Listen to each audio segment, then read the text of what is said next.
Assalamualaikum warahmatullahi wabarakatuh. Waalaikumsalam warahmatullahi wabarakatuh. wabarakatuh. Selamat bergabung dengan Universitas Terbuka dan selamat bergabung dengan kelas Matematika Ekonomi ESPA 4122. Ini adalah kelas A ya, Tokyo. Bukan di Tokyo semua, ding.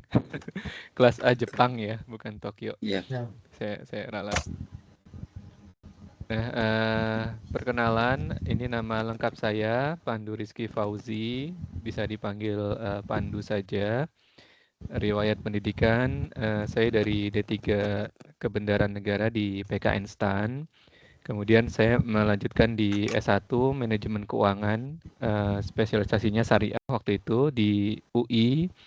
Kemudian S2 Business Administration dalam bidang finance di Australian National University. Kemudian sebenarnya rumpun keahlian saya di manajemen strategik, kebijakan publik dan keuangan syariah. Nah, saya sehari-hari bekerja sebagai pegawai di Kementerian Keuangan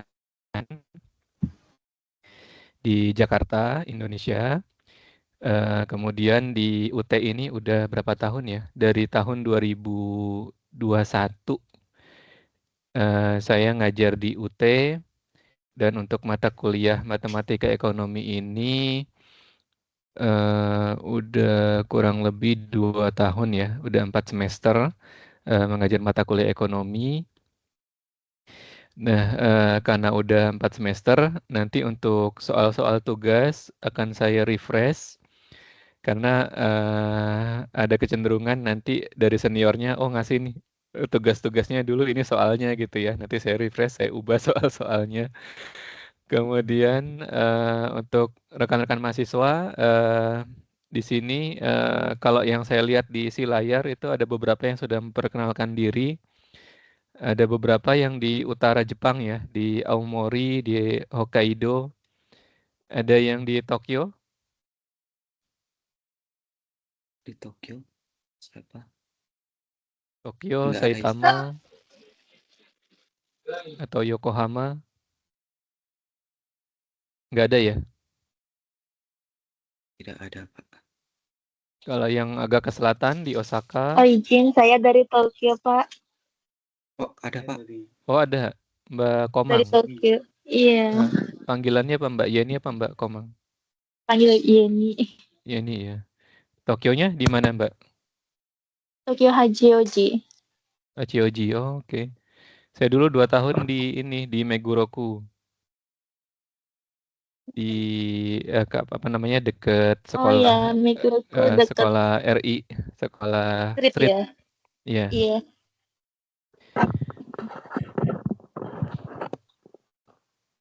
Terus di selatan Osaka, dan yang ke selatan lagi ada banyak. Kebanyakan di mana nih? Di utara ya kebanyakan ya. Siapa Osaka, Pak? Oh, ada Osaka. Oh, ada yang di Kyushu juga. Luar biasa. Oke. Nah, di si layar itu kan nanti ada yang belum buka si layar. Sudah, Pak. Udah ya. Jadi di si Sudah. layar itu nanti ada forum perkenalan.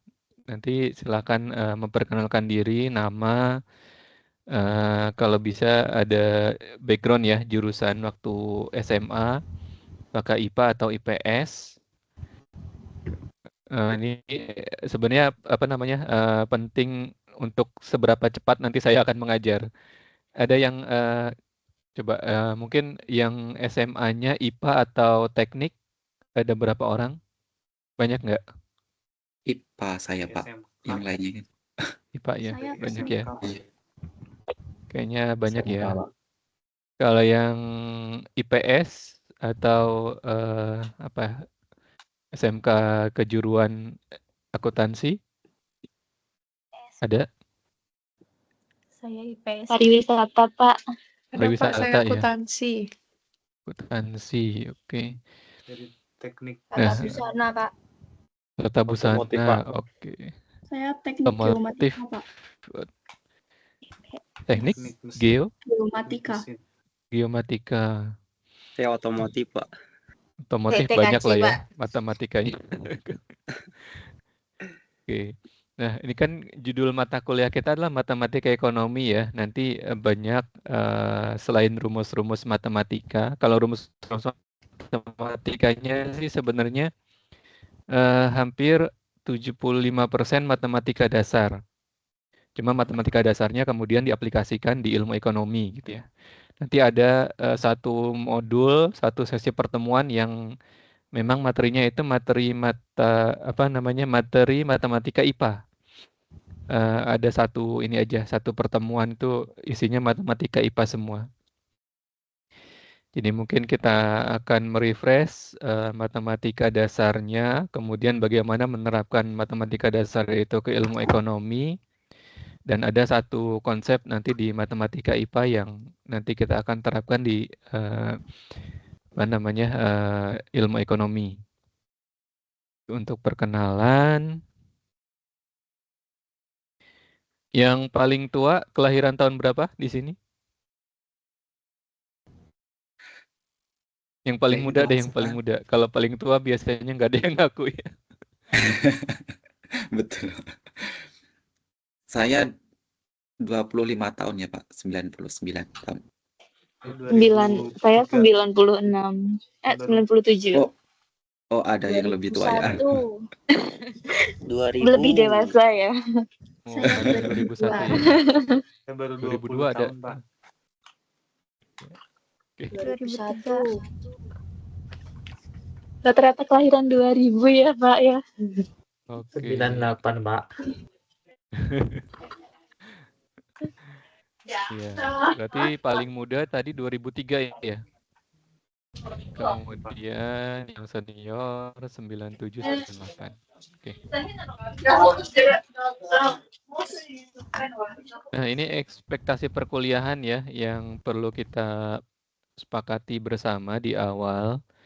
Sebenarnya ada yang mau sepakat mau enggak, emang udah ditentukan dari UT ya. Kayak misalnya pertama nih, kehadiran. Kehadiran itu ada 8 kali pertemuan, maksimal tidak hadir hanya sebanyak 3 kali. Jadi kalau nanti teman-teman itu tidak hadir lebih dari 3 kali, itu otomatis nilainya di bawah rata-rata kelulusan. Itu untuk kehadiran. Nah, yang perlu disepakati mungkin dari sisi absensinya ya. Absensinya apakah mau diabsenkan oleh tutor atau diabsenkan oleh ketua kelas atau teman yang ditunjuk untuk merekap absensi kehadiran. Nah, itu yang perlu disepakati. Mungkin dari ketua kelasnya, kalau mungkin ada yang punya pendapat lain, bisa disuarakan suaranya.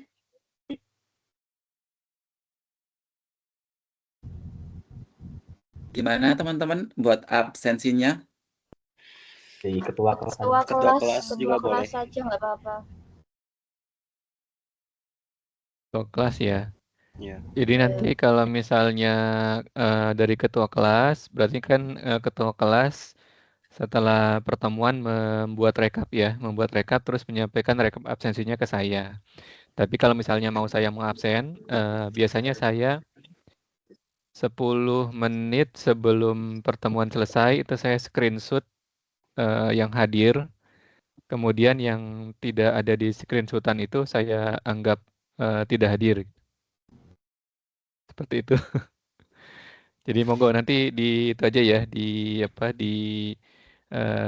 disepakati untuk yang mengabsen apakah tutor atau ketua kelas. Kemudian yang kedua nilai tugas tutorial.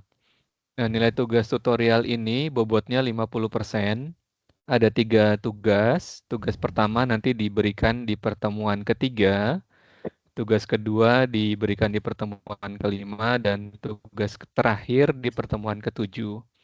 Nah, biasanya di UT itu memberikan deadline penugasannya itu seminggu. Tapi kalau saya memberikan waktu tambahan karena biasanya dalam seminggu itu mata kuliah yang lain itu juga ngasih deadline yang sama. Dan seringnya kejadian si layar salah gitu ya.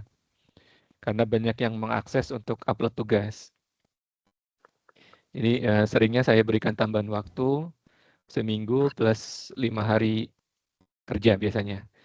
Jadi misalnya kita hari Minggu ya, minggu depan lagi hari Jumat, berarti Jumat malam terakhir mengumpulkan tugas. Terus nilai keaktifan itu bobotnya 30%. Nah, kalau yang diharapkan UT sebenarnya 30% ini dari menjawab soal diskusi yang ada di si layar. Tapi saya mengambil menjawab soal diskusi di si layar itu hanya 10%. Nah, ini maksudnya nanti di si layar teman-teman lihat itu ada soal diskusi, ada pertanyaan. Silakan menjawab pertanyaan di sana. Nah, bagi saya yang berpartisipasi menjawab si layar, baik jawabannya benar ataupun salah akan saya berikan nilai full ya, karena dia sudah aktif berpartisipasi. Nah, nanti untuk gradasi mana yang bisa mendapatkan nilai yang lebih bagus, kita akan adakan kuis. Kuisnya hanya 2 kali saja di pertemuan keempat dan pertemuan keenam. Jadi pertimbangannya pertemuan keempat itu kan sudah mulai mengerjakan tugas 1 ya di pertemuan ketiga. Maka udah mulai belajar gitu ya, udah mulai baca-baca lah, udah mulai bisa memahami, maka di pertemuan keempat diadakan kuis. Nah, pertemuan keenam juga gitu, karena pertemuan kelimanya udah mulai ngerjain tugas kedua. Nah, nanti kuisnya itu online, diberikan pada saat akhir pertemuan, dan nilainya udah bisa langsung dilihat saat itu juga, karena mengerjakannya secara online. Nah, terakhir nilai partisipasi sebesar 20%, ini dari nilai kehadiran yang 8 kali ini. Jadi kalau 8 pertemuan hadir terus, maka 20% ini udah pasti diperoleh dari kehadiran. Oke, sebelum lanjut ada pertanyaan dulu. Pak, mohon izin untuk merekam web kali ini. Oh iya. Itu sudah ya?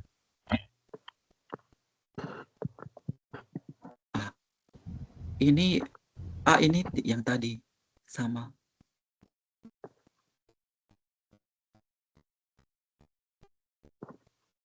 Maaf, ini untuk Kak Andri Dwi Kurniawan itu apakah staf UT?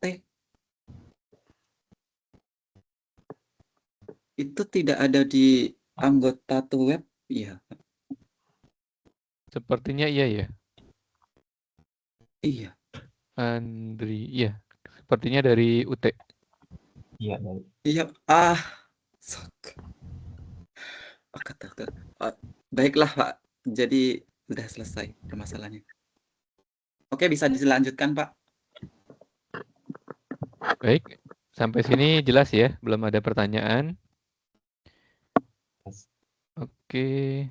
Nah, ini adalah peta konsepnya dan rencana perkuliahan kita. Kita awali dari yang kiri bawah ini ya. Jadi ada yang dinamakan dengan taksonomi Bloom. Taksonomi Bloom itu adalah level gradasi kompetensi yang perlu atau dimiliki oleh seorang akademis, seorang yang punya jenjang akademis tertentu gitu ya. Gampangnya seperti itu. Jadi di level bawah itu adalah kemampuan atau kompetensi untuk mengingat. Di atasnya kompetensi untuk memahami. Di atasnya lagi kompetensi untuk mengaplikasikan dan menganalisis. Kemudian mengevaluasi dan menciptakan. menciptakan teori baru gitu ya.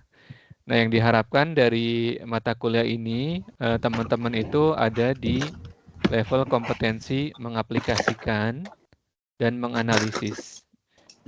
Jadi dua level kompetensi ini yang perlu dimiliki atau diharapkan dari mahasiswa matematika ekonomi. Mengaplikasikan rumus ke dalam persoalan ekonomi dan menganalisis soal tentunya ya sesuai dengan soal yang diberikan. Ini harus menggunakan konsep yang mana. Kita totalnya ada 9 modul yang nanti akan kita bagi dalam 8 kali pertemuan. Di pertemuan pertama ini kita membahas operasi himpunan dan sistem bilangan sambil kita berkenalan. Jadi ini masih relatif santai. Kemudian di pertemuan kedua ini konsep-konsep di matematika dasar ya yang cukup banyak, mulai dari pangkat, akar, logaritma, dan deret. Jadi ini kalau di SMA ini ada 4 bab sendiri ya. 3 bab lah ya, pangkat dan akar 1 bab, logaritma 1 bab, deret 1 bab. Kemudian di pekan ketiga kita bahas fungsi linier, konsepnya dalam ilmu ekonomi, kemudian bagaimana penerapannya tadi ya dalam ilmu ekonomi. Di pekan keempat kita masuk ke fungsi non-linier. Nah, ini yang banyak matematika IPA-nya nih, fungsi non-linier. Dan bagaimana menjelaskan penggunaan fungsi non-linier dalam kasus-kasus ekonomi. Kemudian di minggu ke-6, week 6 kita membahas limit dan turunan. Ini matematika kelas 2 ya kalau zaman SMA. Kemudian dapat menjelaskan penggunaan turunan dalam ilmu ekonomi. Dan yang terakhir adalah maksimum dan minimum dari suatu fungsi. Nah, ujungnya adalah kita bisa menerapkan ya, apply konsep dasar matematika pada pemecahan masalah ekonomi tertentu. Oke.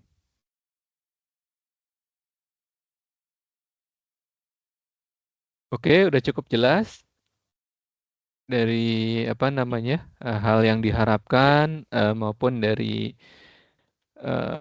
ketentuan-ketentuan perkuliahan di UT. Silakan kalau ada pertanyaan.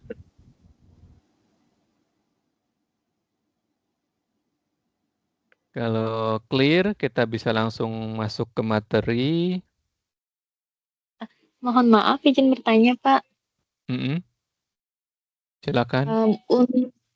Untuk absensinya, itu kan minimal 3 kali pertemuan, maksimal nggak hadir itu 3 kali ya, Pak? Ya, maksimal minimal ketidakhadiran sebanyak 3 kali. 3 kali. Misalnya karena pekerjaan saya itu shift-nya itu random dan nggak bisa, dan kalaupun bisa request hanya bisa 2 hari dalam sebulan. Nah, misalnya kalau itu nggak bisa mengikuti, apakah nanti bisa dapat tugas? Maksudnya bisa dikasih tugas yang lain untuk memenuhi syarat itu atau bagaimana? Oke. Kalau di semester berapa ya? Di tahun-tahun sebelumnya, kebetulan saya dapat matematika ekonomi itu dua kelas, jadi kelas A dan kelas B. Misalnya ada yang tidak bisa hadir di kelas A, terus saya persilahkan untuk join di kelas B gitu ya, hari besoknya. Nah, karena di semester ini saya cuma dapat 1 kelas matematika ekonomi, 1 lagi mata kuliah yang lain ya. Nanti saya tanyakan dulu ke UT ya, apakah misalnya bisa ikut kelas dari tutor lain atau bisa dengan penugasan. Tapi nanti nunggu jawaban dari UT ya. Baik, berarti ditunggu untuk informasinya lagi ya, Pak ya? Oke. Baik, Ada terima yang kasih. lain? Ya.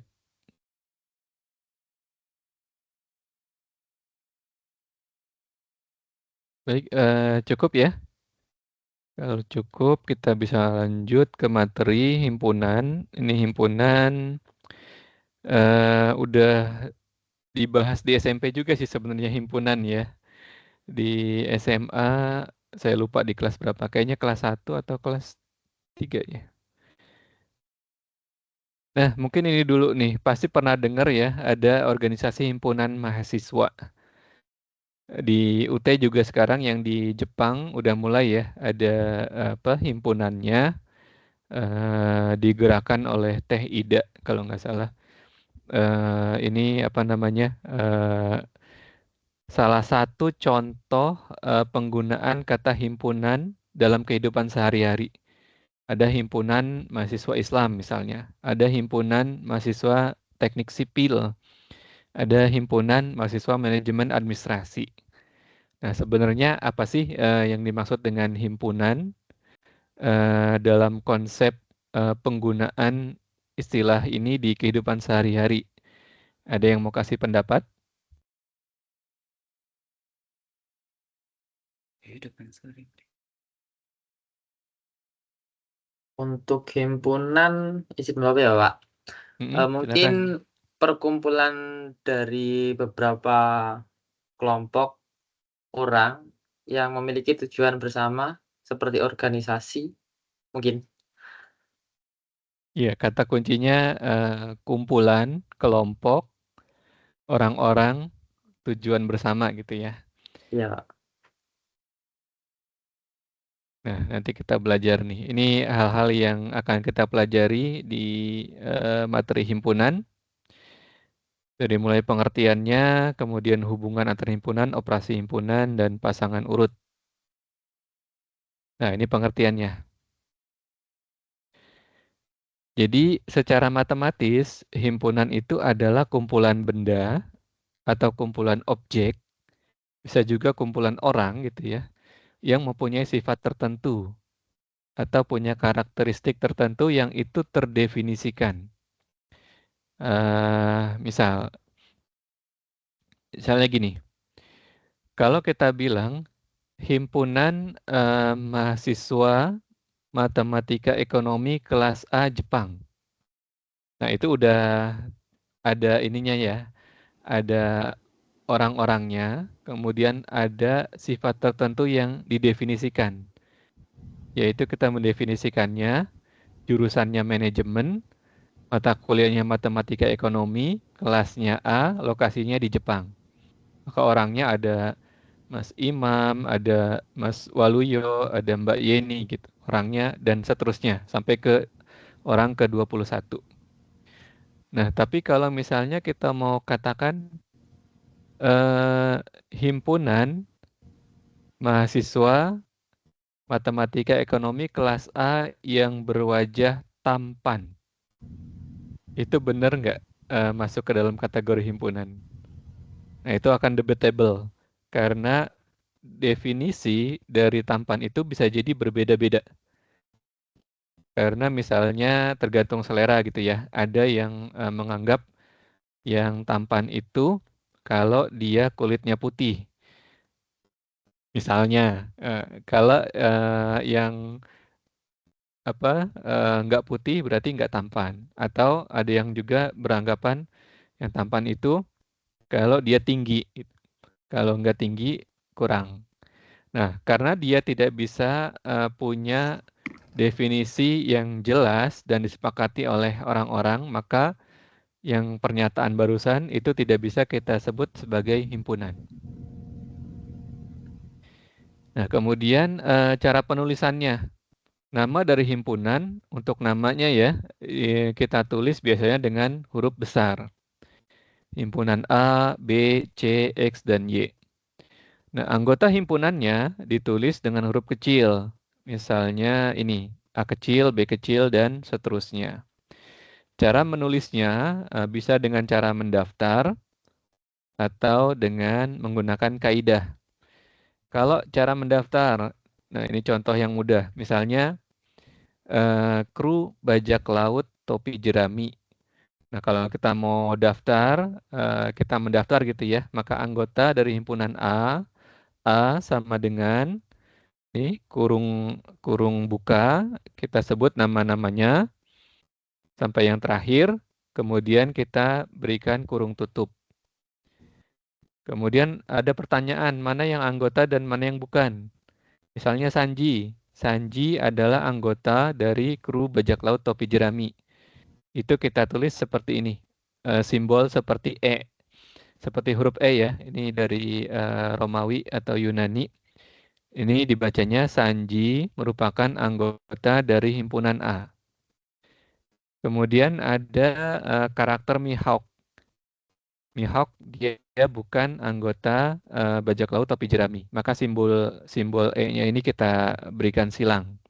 Ini dibaca Mihawk bukan anggota himpunan A. Kemudian cara kedua adalah kita menulis dengan kaidah. Jadi A, lambang dari himpunannya sama dengan kurung buka beranggotakan X, di mana X-nya adalah sama dengan kru bajak laut topi jerami kurung tutup.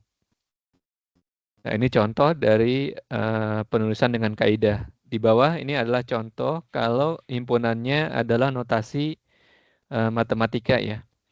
Misalnya himpunan B yang beranggotakan X sedemikian rupa sehingga X adalah penyelesaian persamaan X kuadrat ditambah 3X plus 2 sama dengan 0.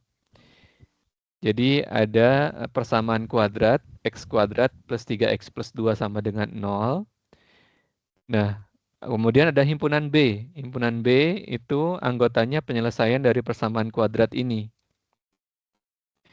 Ini kalau kita tuliskan dengan kaidah, maka himpunan B sama dengan himpunan yang beranggotakan X, di mana X-nya adalah persamaan dari X kuadrat plus 3X plus 2 sama dengan 0. Kurung tutup. Nah, kalau kita mau mendaftar anggota himpunan B-nya, maka kita harus cari dulu nih penyelesaian dari persamaan kuadrat ini. Jadi X plus 2 dikali X plus 1 ya. Maka X1-nya adalah min 2, X2-nya min 1. Jadi anggota himpunan B-nya adalah min 1 dan min 2. Nah, kemudian ada hubungan antar himpunan. Ada himpunan bagian, ada himpunan kosong, ada himpunan semesta. Ini istilah-istilah yang mungkin merefresh aja ya, karena udah pernah dipelajari di SMP maupun di SMA. Himpunan bagian, jadi contoh ada 3 himpunan A, B, dan C. A anggotanya 1 sampai dengan 8, B 2 sampai dengan 2, 4, 5, 6, 8, C 4, 6, dan 8. Nah, B dengan A, kita lihat 2, 4, 5, 6, 8. Ternyata semua anggota himpunan B adalah anggota dari himpunan A. Maka B merupakan himpunan bagian dari himpunan A. Ini lambangnya seperti ini. Kemudian C, 4, 6, dan 8 ini juga sama. Ternyata C, semua anggotanya adalah anggota dari B.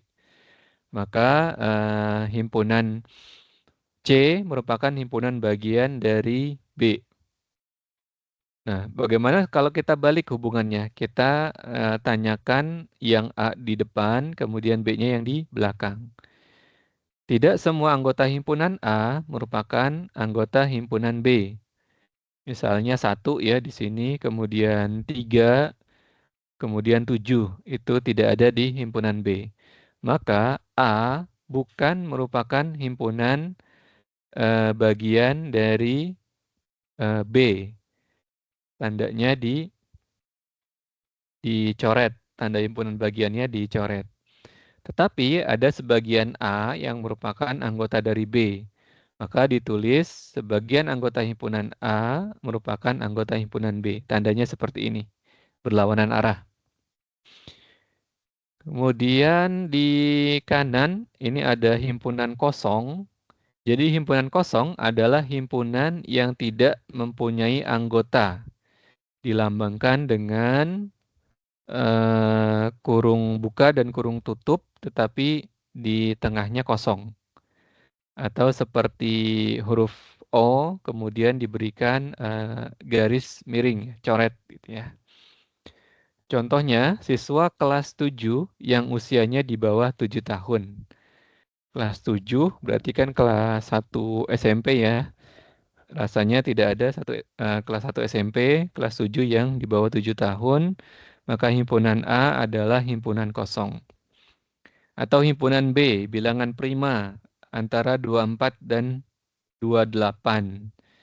Di antara 24 dan 28 adalah 25 dan 26 dan 27.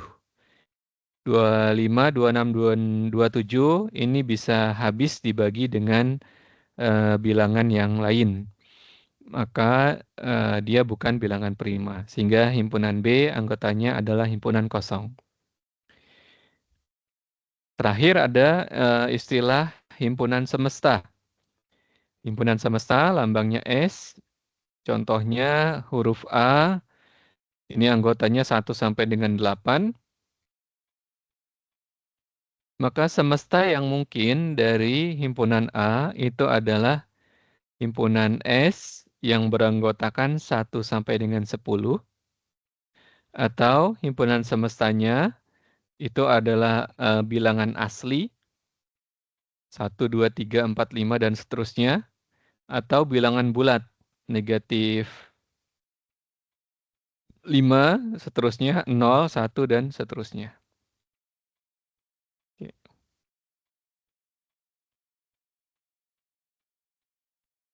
Nah, dalam materi hubungan antar himpunan ini biasanya akan ada pertanyaan jumlah himpunan bagian. Misal gini, jika himpunan A anggotanya adalah 3, dia akan mempunyai 2 himpunan bagian. Jadi himpunan bagian yang dimiliki oleh himpunan A tadi adalah sembarang himpunan lain yang beranggotakan angka 3. Misalnya ada himpunan X yang dia juga punya 3 sebagai anggotanya. Dan himpunan kosong, misalnya Y sama dengan himpunan kosong. Contoh kedua, jika ada himpunan B punya 2 anggota, yaitu A kecil dan B kecil, maka dia akan mempunyai 4 himpunan bagian. Yang pertama adalah himpunan X yang anggotanya A saja, himpunan Y yang anggotanya B saja, atau himpunan Z yang anggotanya A dan B kebetulan sama, dan himpunan W yang merupakan himpunan kosong.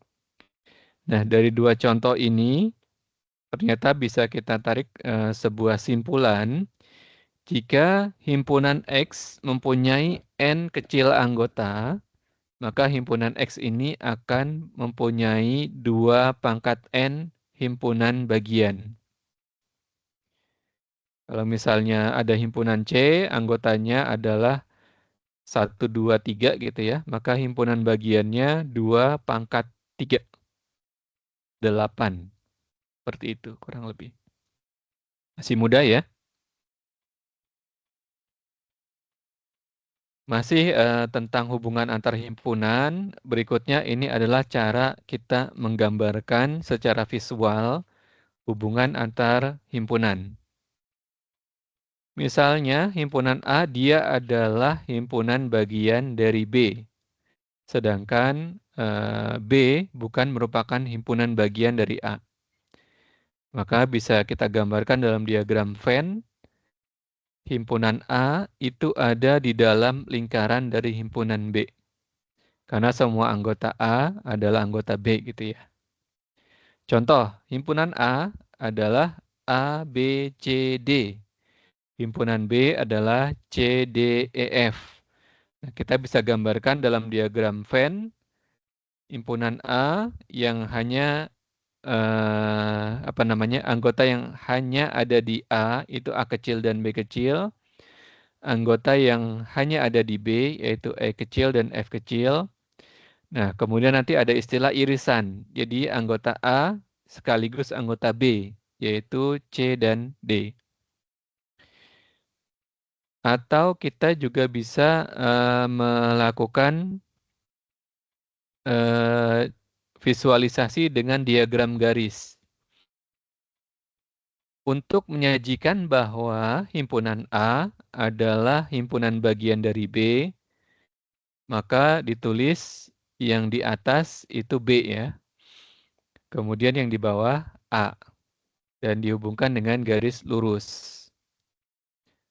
Kalau A adalah himpunan bagian dari B, kemudian B-nya sendiri adalah himpunan bagian dari C, maka yang diletakkan di atas adalah C, kemudian B, kemudian A. Dihubungkan dengan garis lurus. Yang ketiga, misal kita punya himpunan A, anggotanya A saja, himpunan B, anggotanya B saja, dan himpunan C, anggotanya A dan B. Maka diagram garisnya C di atas, kemudian A dan B di bawahnya. Berikutnya, misalnya ada himpunan D anggotanya D saja, himpunan E anggotanya D dan E, himpunan F anggotanya D, E, F, himpunan G anggotanya D, E, G. Nah, ini bisa kita gambarkan seperti ini. Artinya D adalah himpunan bagian dari E adalah himpunan bagian dari F, sekaligus E juga adalah himpunan bagian dari G. Oke, sampai di sini mudah ya. Silakan kalau ada pertanyaan terlebih dulu. Kayaknya masih mudah ya, kita lanjut aja. Operasi himpunan. Nah, tadi hubungan himpunan, sekarang operasi himpunan. Operasi himpunan itu intinya ada 4 aja. Yang pertama gabungan, yang kedua irisan, yang ketiga selisih, dan yang keempat adalah komplement. Kalau gabungan, contohnya seperti ini, ada himpunan A, anggotanya ABC, ada himpunan B, anggotanya A, B, C, D, E, F. Nah, himpunan A itu adalah himpunan bagian dari B, tapi kita tidak sedang menanyakan himpunan bagian. Yang kita inginkan adalah himpunan A kita gabung dengan himpunan B. Maka gabungan kedua himpunan itu akan beranggotakan A, B, C, D, E, dan F. Yang kedua adalah irisan. Contohnya, misalnya di sini ada himpunan A gitu ya. A, B, C, D, kemudian himpunan B, C, D, E, F, G. Maka irisan dari himpunan A dan B adalah yang tadi, yang anggotanya sama. Ada di dua-duanya, yaitu C dan D. Gambarnya seperti ini, yang berwarna oranye ini adalah irisannya. Kemudian ada selisih. Ini himpunan A, anggotanya 12, 14, 16, 13, 15. Himpunan B, 9, 10, 12, dan 13. Maka selisih himpunan A dan himpunan B adalah 14, 15, dan 16. Jadi anggota yang sama itu kita eliminasi gitu ya. Tersisa anggota yang khusus hanya ada di himpunan A, yaitu 14, 15, dan 16. Terakhir, komplement. Misal himpunan semestanya itu disimbolkan dengan U, anggotanya adalah bilangan 1 sampai 100. Kemudian ada himpunan A, yang anggotanya 1, 2, dan 3. Nah, ini simbol dari komplement ya. A, kemudian ada strip di atasnya atau A aksen. Komplement dari himpunan A adalah sisa dari anggota himpunan semesta yang tidak menjadi anggota dari himpunan A. 4, 5, 6, dan seterusnya sampai dengan 100. Kalau di diagram Venn yang warna hijau toska inilah yang dimaksud dengan komplement dari himpunan A. Bisa juga disimbolkan dengan A pangkat C ya, C dari kata komplement. Nah, lanjut lagi. Yang berikutnya ada istilah pasangan urut. Nah, pasangan urut ini nanti akan diimplementasikan ketika membahas mengenai fungsi dan titik koordinat gitu ya. Jadi titik koordinat 1,2 akan berbeda dengan titik koordinat 2,1. Nah, definisinya sendiri, himpunan urut adalah himpunan yang urut-urutan anggotanya tertentu, tidak boleh acak. Himpunan urut tidak ditulis dengan tanda kurung kurawal seperti himpunan yang sudah kita pelajari sebelumnya, tapi ditulis dengan tanda kurung biasa. Bila suatu himpunan hanya memiliki 2 anggota, di mana satu anggota dinyatakan sebagai nomor 1 dan yang lain dinyatakan sebagai nomor 2, maka himpunan tersebut dinyatakan sebagai pasangan urut. Nah, ini contohnya. 1,4 dan 4,1 adalah 2 himpunan urut yang berbeda. Pasangan urut boleh memiliki anggota pertama dan kedua yang sama, misalnya 1,1, 2,2, 9,9. Nah, ini kita pakai nanti ini ketika bahas titik koordinat, kemudian menggambarkan fungsi ya dalam grafik. Ini konsepnya adalah konsep pasangan urut atau himpunan urut. Nah, ini latihan.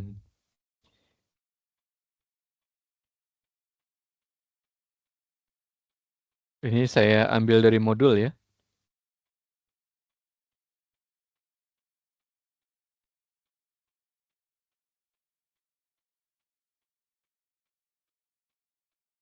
Ini masih gampang ya. Kalau A kecil bukan anggota himpunan A, ditulisnya lambang E, kemudian kita coret. Kalau P adalah anggota himpunan Q, maka kita tulis P anggota Q. Kemudian X adalah himpunan bagian sejati dari Y. Lambangnya seperti ini, himpunan bagian. Kemudian bukan himpunan bagian, seperti ini. Kemudian himpunan M mengandung himpunan N.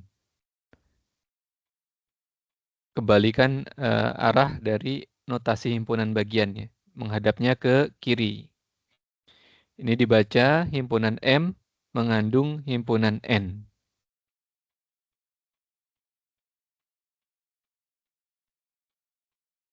Nah, nomor 2. Nomor 2A, benar atau salah?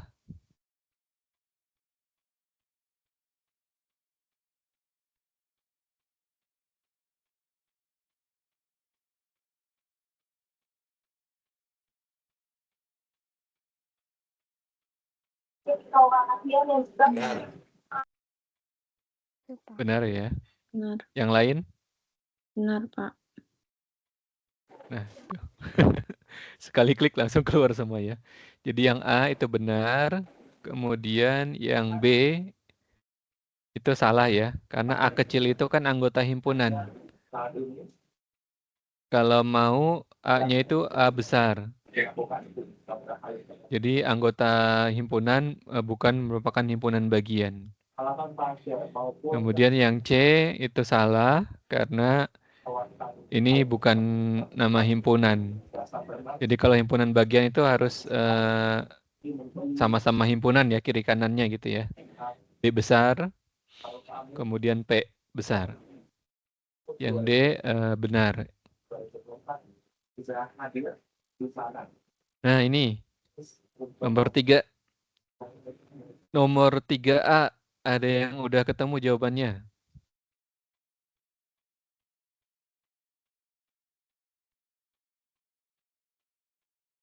Himpunan A, irisan himpunan himpunan A dan himpunan B.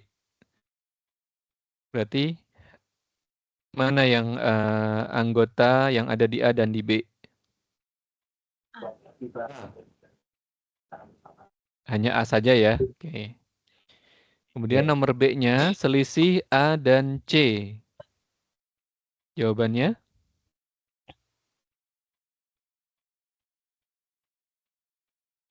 A. Ya, A saja.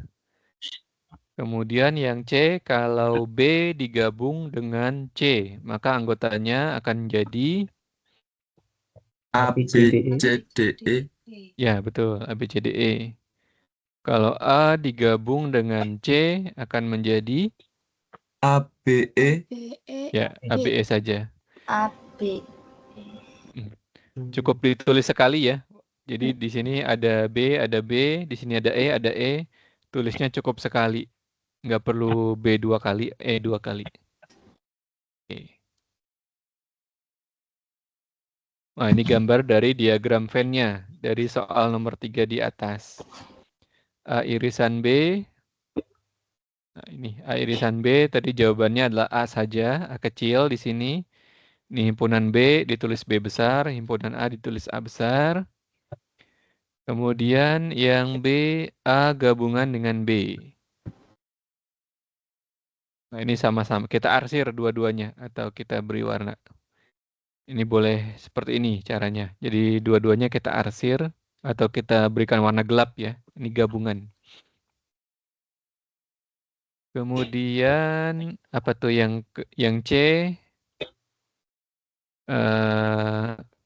Gabungan himpunan A dan B yang beririsan dengan himpunan C. Nah, gabungan himpunan A dan B itu kan ini ya. Tetapi yang beririsan dengan C hanya wilayah yang diarsir ini. Jadi seperti ini cara memvisualisasikannya. Terakhir nih, A irisan B.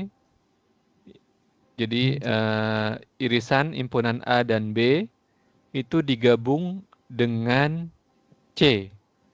Kira-kira udah kebayang gambarnya akan seperti apa? Kita buka ya.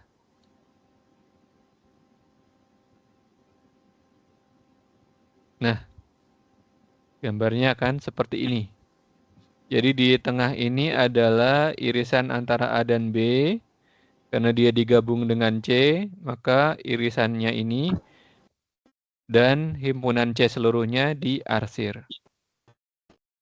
Oke. Masih ada lagi latihan soalnya. Bila himpunan A itu beranggotakan P, Q, R, dan S, maka tentukan himpunan bagian yang dimiliki oleh A. Ada berapa jumlahnya?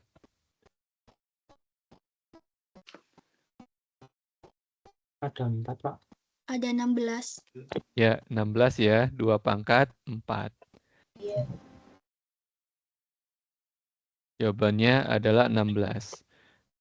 Nah, kalau kita diminta mendaftar 16-nya itu apa saja kemungkinannya, maka pertama kita awali dari himpunan kosong. Ini di baris pertama adalah himpunan-himpunan yang anggotanya 1 ya. Himpunan kosong, kemudian P, Q, R, S. Ini ada 5. Kemudian di baris kedua, ini adalah himpunan-himpunan yang anggotanya 2. PQ, PR, PS, QR, QS, dan RS.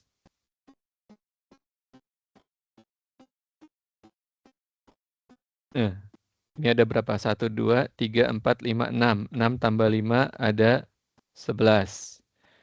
Di baris ketiga, ini adalah himpunan-himpunan yang anggotanya ada 3.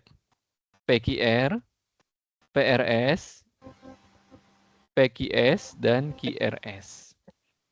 Ada berapa tuh? 4 ya. 11 ditambah 4, 15. Dan yang terakhir, yang ke-16 adalah PQRS. Nah, perhatikan di sini. Di baris 2 deh. Ini dari awal ya. Jadi nggak boleh misalnya QP, kemudian RP, atau SP. Jadi kalau yang awal ini udah habis, P berpasangan dengan Q, berpasangan dengan R, berpasangan dengan S, baru diawali dari yang Q. Q berpasangan dengan R, Q berpasangan dengan S, R berpasangan dengan S. Jadi apa namanya, nggak ada yang KIP, RP, SP itu nggak ada gitu ya. Jadi dari awal ini konsepnya seperti itu.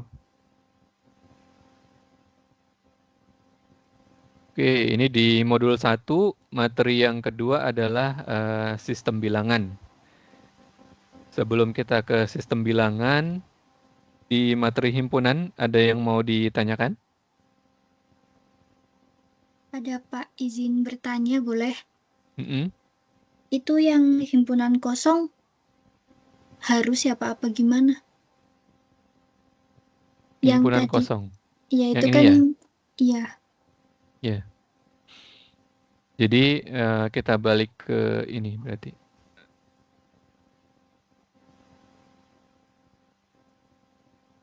Himpunan kosongnya.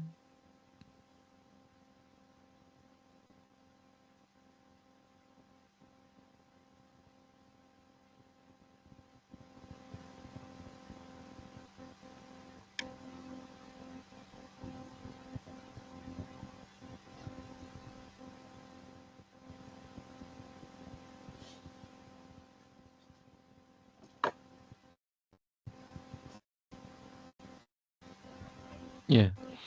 Jadi memang konsepnya ketika ngomongin hubungan antar himpunan, kemudian ditanyakan himpunan bagian, himpunan kosong itu akan selalu menjadi anggota atau himpunan bagian dari suatu himpunan yang memiliki anggota. Di sini ketika himpunannya itu hanya punya satu anggota, yaitu 3, maka himpunan bagiannya itu akan ada himpunan kosong dan himpunan lain yang kebetulan anggotanya juga 3 gitu ya. Jadi kosong dan 3. Kemudian yang anggotanya 2 itu juga pasti punya himpunan kosong. Nah, konsep dari himpunan bagian itu sendiri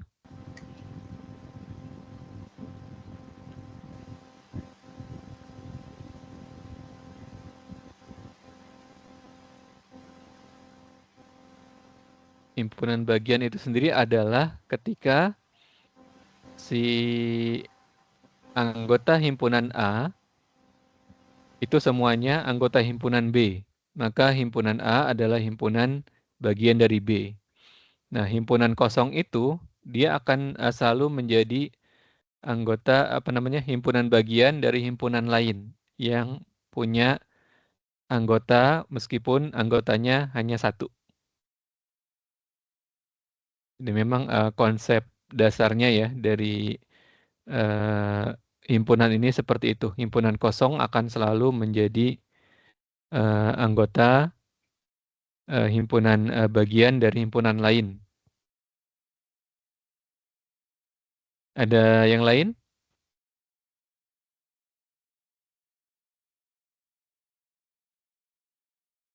Kalau nggak ada, kita lanjut ke sistem bilangan.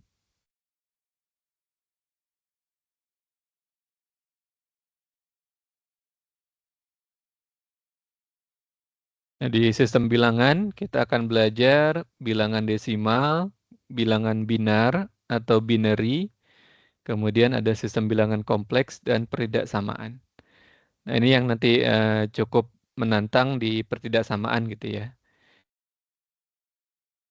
Oke, kita lanjut aja. Ada yang dinamakan dengan sistem bilangan desimal. Intinya bilangan desimal itu adalah sistem bilangan yang punya basis 10. Dengan angka yaitu 1 sampai dengan 9 dan 0. Konsepnya adalah bilangan itu kita tulis sesuai dengan harga tempat. Di tempat pertama memiliki harga satuan 10 pangkat 0 sama dengan 1. Kemudian tempat kedua memiliki harga satuan 10 pangkat 1, 10. Tempat ketiga memiliki harga satuan 10 pangkat 2 atau 100. Maka tempat ke N harga satuannya adalah 10 pangkat N-1. Contoh, misalnya bilangannya adalah 45. 4 ini adalah menempati tempat kedua ya. Maka 4 dikali 10 pangkat 2 dikurangi 1 atau 10 pangkat 1. Kemudian 5 itu ada di tempat pertama. Pertama dari kanan ya, ini dari paling kecil. Karena dia ada di tempat pertama, maka 5 dikali 10 pangkat 0. 10 pangkat 0 itu adalah 1. 10 pangkat 1 adalah 10. Jadi 40 ditambah 5, hasilnya adalah 45. Misalnya ada bilangan 1990. Angka 1 ini dia ada di tempat keempat ya. 1, 2, 3, 4. Jadi 1 dikali 10 pangkat 4 dikurangi 1 atau 10 pangkat 3. Maka ini adalah 1000. Kemudian ditambah 9. 9 yang ini dia ada di tempat ketiga, maka dikali 10 pangkat 2. 1000 ditambah 900 ditambah 9 yang ini di tempat kedua, maka 9 dikali 10 pangkat 1. Dan yang terakhir 0 ini dikali dengan 10 pangkat 0. 1 dikali 0 adalah 0, berarti 1000 ditambah 900 ditambah 90 ditambah 0. 1990. Bagaimana kalau angkanya desimal? Nah, desimal ini contohnya 67,85. Jadi 6 yang pertama, dia ada di tempat kedua. 6 dikali 10 pangkat 1. Kemudian ditambah 7 dikali 10 pangkat 0. Ini 60 ditambah 7 adalah 67. Nah, masuk ke koma. 8. 8 di sini adalah dia menempati tempat kedua ya dari belakang. Di sini 8 dikali 10 pangkat min 1. Kemudian 5-nya. Ini kan dia 2 angka di belakang koma. Berarti 10 berpangkat min 2. Di sini 0,8 ditambah 0,05. Seperti itu. Itu bilangan desimal. Kemudian selanjutnya adalah bilangan binar atau binary. Sistem bilangan binar ini disebut dengan sistem bilangan yang menggunakan basis 2. Kenapa basisnya 2? Karena hanya ada 2 angka yang dipakai, yaitu 0 dan 1. Harga tempatnya, kalau dia tempat pertama, itu 2 pangkat 0 pengalinya. Kalau tempat kedua, 2 pangkat 1. Tempat ketiga, 2 pangkat 2. Tempat ke n, 2 pangkat n-1. Contohnya 1000, bukan 1000 juga ya, cara bacanya ini. 1011, maka 1011 ini diterjemahkan menjadi 1 dikali 2 pangkat 3, karena dia ini adalah 1 di tempat keempat ya. Maka 2 pangkat 4 dikurang 1. Kemudian 0-nya di tempat ketiga, 0 dikali 2 pangkat 2, 1-nya dikali 2 pangkat 1, dan 1-nya yang terakhir dikali 2 pangkat 0. 2 pangkat 3 adalah 8, kemudian 2 pangkat 2 dikali 0 adalah 0, 2 pangkat 1 adalah 2, dan ini perkalian 1 kali 1 adalah 1. 8 ditambah 0 tambah 2 tambah 1 sama dengan 11.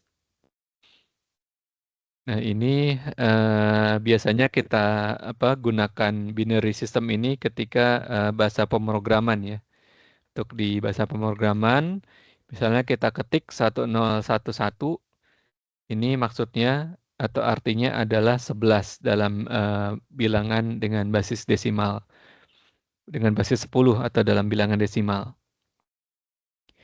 Kemudian kalau kita tulis 10, 10, 10, ini kita terjemahkan jadi seperti ini.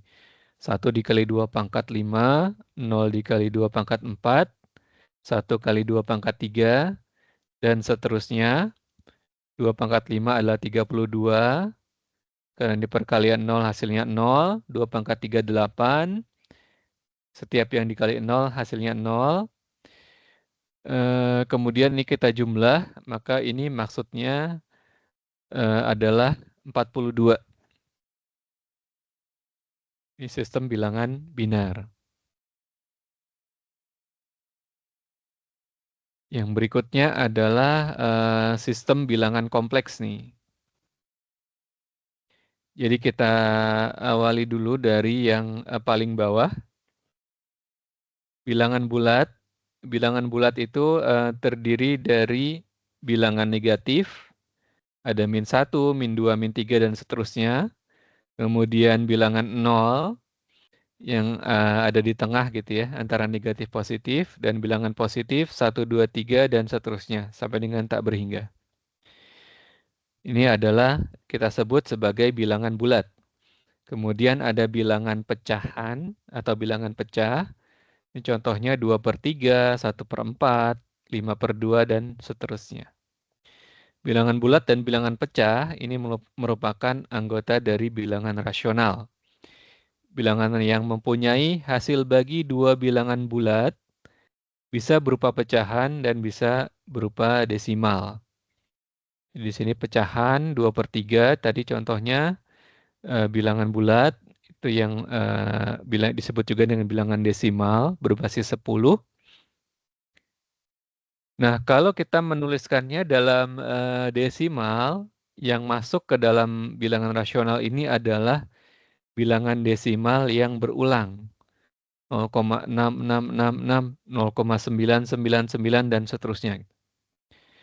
Nah, nanti di sisi kiri bilangan rasional ada yang dinamakan bilangan irasional. Bilangan irasional itu adalah bilangan yang tidak dapat ditulis sebagai hasil bagi dua bilangan bulat. Jika berupa desimal, maka desimalnya tidak berulang secara teratur. Jadi irasional ini kebalikan dari rasional ya. Dia tidak dapat ditulis sebagai hasil bagi dua bilangan bulat.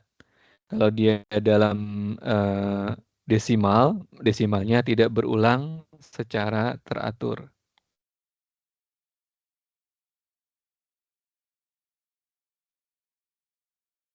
Contoh, sistem bilangan kompleks.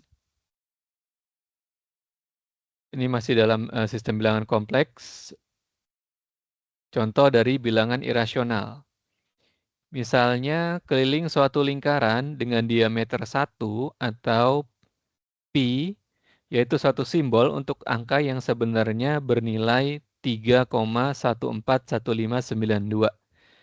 Angka ini adalah bilangan irasional karena tidak dapat ditunjukkan sebagai hasil bagi dua bilangan bulat, atau desimalnya tidak berulang. Nah, bilangan irasional itu diciptakan agar kita dapat menyelesaikan suatu persamaan kuadrat yang bentuk umumnya ax kuadrat ditambah bx ditambah c sama dengan 0. Pada persamaan di atas, nilai a-nya itu sama dengan 0 dan akar persamaan dapat diperoleh dengan menggunakan kaidah min b plus minus akar dari b kuadrat min 4ac per 2a. Ini kita kenal dengan rumus diskriminan ya.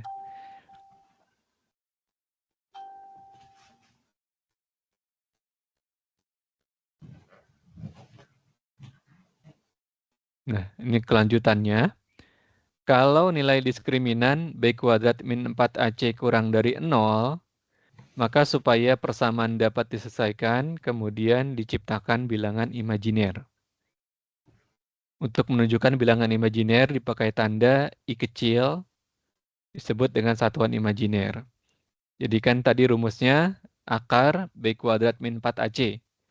Kalau kita ngomongin akar, maka tidak boleh ada tanda negatif di dalamnya gitu ya. Misalnya kan akar 9 kan 3 ya, karena 3 dikali 3 9. Kalau 9-nya dijadi negatif, akar dari negatif 9, nah itu maka hasilnya adalah bilangan imajiner. Karena nggak ada yang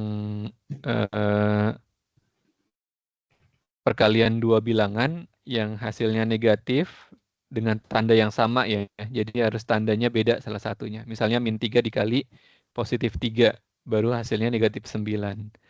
Tapi kalau konsep akar kan perkaliannya harus sama tuh tanda bilangannya.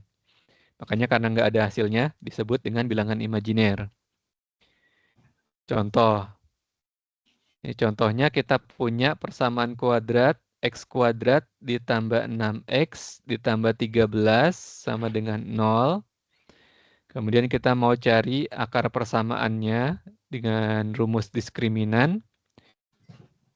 B kuadrat di sini ini harusnya bukan negatif ya, 6. Karena B-nya, rumusnya tadi ya negatif. Min B plus minus akar B kuadrat 36 min 4AC. 4 kali 1 kali 13, 52. Jadi min 6, kemudian dibagi dengan 2 dari rumus yang ini, 2A. Min B plus minus akar B kuadrat min 4AC per 2A. A-nya adalah 1. Di depan X kuadrat, ini konstantanya 1. 2 dikali A adalah 2. Nah, 36 dikurangi 52 itu kan negatif 16. Jadi negatif 16, kalau kita jabarkan, ini adalah perkalian antara positif 16 dikali dengan negatif 1. Akar dari 16 itu adalah 4. Kemudian 4-nya dibagi 2, maka di sini 2, tersisa 2, plus minus ya. Kemudian min 6 tadi dibagi 2, min 3. Min 3 plus minus 2 dikali akar min 1. Nah, akar min 1-nya ini adalah bilangan imajiner. Jadi akar penyelesaian, akar persamaan dari persamaan X kuadrat plus 6X plus 13 sama dengan 0 itu adalah min 3 plus minus 2 dikali I, bilangan imajiner. Nah, ini jarang ya, nanti soal-soal jarang yang menanyakan hasil bilangan imajiner.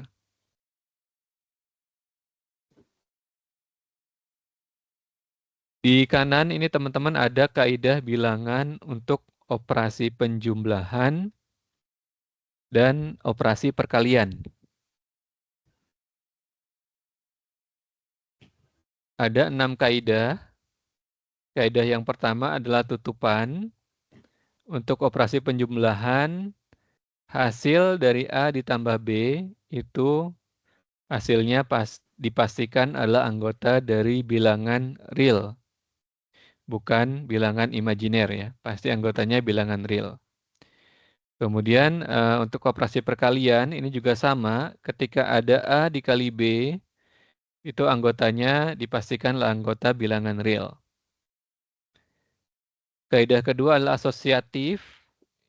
Misalnya ada dalam kurung A tambah B, kemudian setelahnya ditambah C. Ini hasilnya akan sama ketika yang dihitung lebih dahulu adalah B tambah C, baru kemudian ditambah A. Untuk perkalian, misalnya kita menghitung A dikali B terlebih dahulu, karena ada dalam kurungnya ya, baru dikali C, hasilnya akan sama dengan kalau kita menghitung B kali C dulu, baru dikali dengan A. Sifat komutatif, ini untuk penjumlahan diputar A tambah B, hasilnya akan sama dengan B tambah A. Perkalian juga sama, misalnya 4 kali 7, itu sama dengan 7 kali 4 ya, 28. Gitu. Kemudian ada kaidah identitas. Untuk operasi penjumlahan, identitasnya adalah 0. Jadi A ditambah 0, itu hasilnya adalah A, atau 0 tambah A. Untuk operasi perkalian, identitasnya adalah 1. A dikali 1 sama dengan 1 dikali A. Kemudian ada kaidah inverse atau inversi untuk operasi penjumlahan.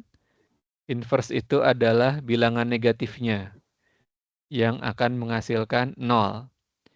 A ditambah min A itu hasilnya adalah 0. Kalau operasi perkalian, inverse-nya adalah 1/nya ya, 1/A. Jadi A, inverse-nya 1/A, dan akan menghasilkan perkalian 1. Inverse untuk perkalian adalah 1 hasilnya, kemudian inverse untuk penjumlahan hasilnya adalah 0. Kemudian ada sifat distributif. Ini misalnya A kita kalikan dengan B ditambah C dalam kurung. Ini hasilnya akan sama dengan A dikali B, kemudian ditambah dengan A dikali C. Ini adalah sifat distributif.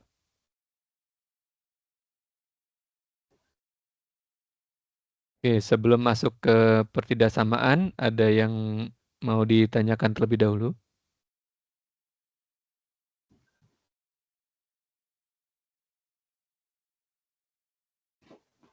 Belum ya? Kalau belum kita lanjut.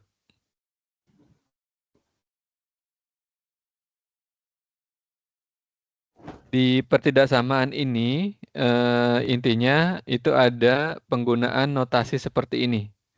Lebih dari, kurang dari, ini adalah notasi-notasi yang digunakan untuk pertidaksamaan.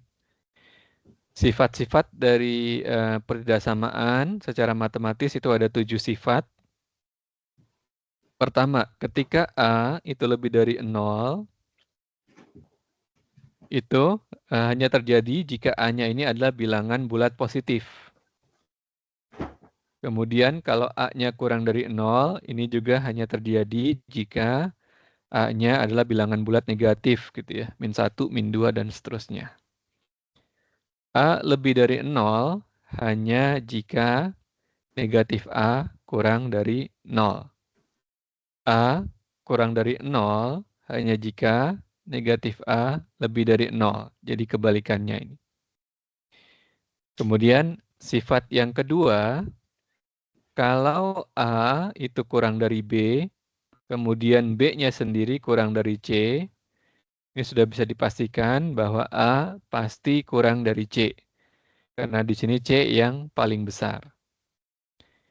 Sifat ketiga, kalau A kurang dari B, maka untuk setiap nilai C berlaku ketika C ditambahkan dengan A, hasilnya pasti kurang dari ketika C-nya ditambahkan dengan B.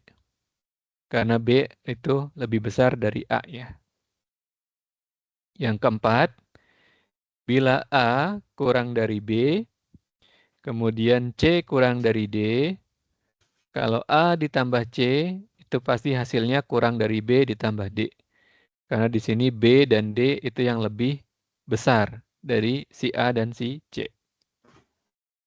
Sifat yang kelima, kalau A kurang dari B, sementara ada C, bilangan bulat yang positif, maka A dikali C ini pasti akan kurang dari B dikali C. Bila A kurang dari B, kemudian C-nya adalah bilangan negatif. Maka ketika A dikali dengan C itu pasti lebih besar dari B dikali dengan C. Ini karena dia negatif ya. Misalnya A-nya 1, B-nya 2, C-nya adalah negatif 3. Negatif 3 dikali 1 hasilnya adalah negatif 3. Negatif 3 dikali 2 hasilnya adalah negatif 6. Negatif 3 itu lebih besar dari negatif 6. Karena dia posisinya ada di sisi yang lebih kanan. Mendekati 0. Terakhir, kalau A itu ada di antara 0 dan B. Jadi A lebih dari 0 tapi kurang dari B. Kemudian C, dia lebih dari 0 kurang dari D. Ketika A dikalikan dengan C, maka hasilnya itu pasti kurang dari B dan D kalau dikalikan. Nah, ini nanti teman-teman bisa masukin gitu ya, angka 1, 2, 3 untuk menguji pertidaksamaan ini.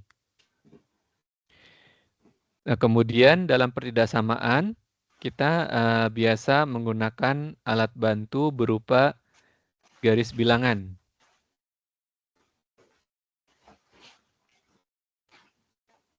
Jadi garis bilangan ini kita gambarkan garis, kemudian ada titik-titik ya. Misalnya di sini adalah titik -2, -1, 0, 1, 2, 3, 4. Bilangan-bilangan di atas garis ini menunjukkan skala dan bilangan di bawah menunjukkan nilai bilangan. Misalnya A sama dengan 3/2. Jadi titik A ini adalah 1,5 ya. 1,5 itu kan ekuivalen dengan 3/2. Kemudian titik B itu 3,5, itu adalah 7/2. Titik C ini adalah negatif setengah atau negatif 0,5. Garis bilangan. Nah, kemudian di sini ada konsep selang terbuka dan selang tertutup maupun selang setengah. Jadi selang terbuka itu maksudnya adalah seperti ini. Terbuka dari A ke B, yaitu A, B, himpunan ininya, himpunan urutnya. Suatu bilangan yang nilainya terletak di antara dua nilai A dan B, di mana nilai X tidak pernah akan sama dengan A ataupun B.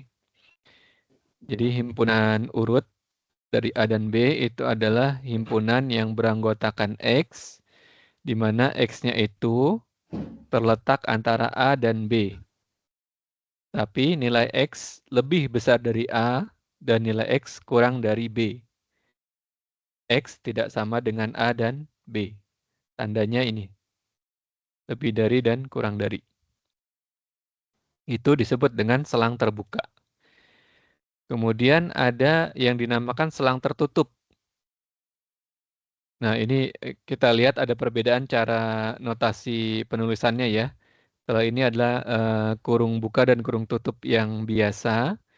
Ini adalah kurung buka tutupnya yang berbentuk siku-siku. Kurung siku. Yaitu suatu bilangan yang nilainya terletak di antara dua nilai A dan B, di mana nilai X dapat menjadi sama dengan A dan B. Jadi di sini ada himpunan beranggotakan A dan B. Kemudian ini adalah himpunan yang beranggotakan X sedemikian rupa, di mana X itu nilainya lebih dari sama dengan A dan kurang dari sama dengan B. Jadi X ini bisa saja nilainya sama dengan A dan B. Ini disebut dengan selang tertutup. Nah, terakhir ada yang diistilahkan dengan selang setengah. Yaitu suatu bilangan yang nilainya terletak di antara dua nilai A dan B. Nilai X-nya bisa saja sama dengan A atau sama dengan B, salah satunya. Kalau dia sama dengan A, kurung sikunya ada di sisi A. Kalau dia sama dengan B, kurung sikunya ada di sisi B, penulisannya. Misalnya ini ya, himpunan pasangan urut A dan B adalah himpunan yang beranggotakan X. Sedemikian rupa di mana X lebih dari sama dengan A, tapi kurang dari B. Kemudian yang bawah himpunan pasangan urut AB adalah himpunan yang beranggotakan X. Sedemikian rupa di mana X lebih dari A, tetapi kurang dari sama dengan B. Nah, selang ini dapat digunakan untuk mencari himpunan penyelesaian dari suatu pertidaksamaan. Jadi ada kalanya di soal-soal itu, himpunan penyelesaian pertidaksamaannya ingin atau diminta dinyatakan dalam dalam notasi penulisan seperti ini. Bukan dengan mendaftar gitu ya, tapi dengan notasi.